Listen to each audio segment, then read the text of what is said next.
Minute Papillon. Bonsoir, c'est Laetitia Béraud, bon retour dans Minute Papillon. Ce jeudi soir 28 mars, on parle de culture, on parle de musée.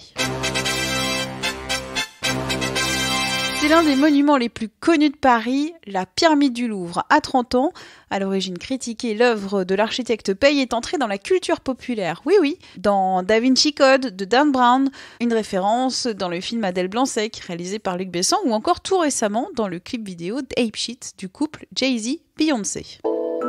Pour les 30 ans de cette pyramide, l'artiste JR a réalisé avec 400 bénévoles un immense collage dans la cour Napoléon du musée du Louvre. C'est une œuvre temporaire, vous pouvez la voir jusqu'à dimanche. À plus de 6000 km, un autre musée fait la fête, le Musée national du Qatar, conçu par l'architecte français Jean Nouvel. Il a été inauguré hier soir dans le Faste. Il y avait du bon monde. Le Premier ministre Édouard Philippe, l'ancien président et son épouse Nicolas Sarkozy et Carla Bruni, et aussi de nombreuses stars américaines, Johnny Depp, Naomi Campbell ou encore Jeff Koons. Direction Lyon avec ma collègue Elisa Frisulo qui est allée au musée des Confluences pour voir un squelette. Mais pas n'importe quel squelette, une pièce exceptionnelle de baleine, comme le détaille David Besson, conservateur de ce musée.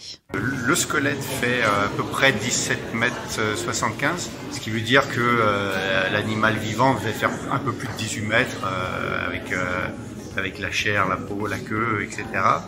Rien que le squelette fait 1,2 tonne. Mais c'était un animal qui vivant devait faire aux alentours de 35 tonnes.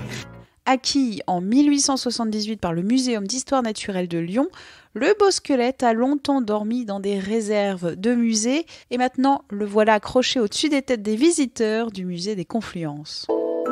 Game of Thrones au musée. Après être passé par Paris l'année dernière, l'exposition consacrée à la série culte ouvre à Belfast. Et alors que se joue la dernière saison et la résolution de cette saga, la chaîne américaine HBO a annoncé au site Deadline un documentaire de 2 heures sur le tournage de cette ultime saison. Rendez-vous le 26 mai. Minute Papillon, à demain, 12h20 avec de nouvelles infos.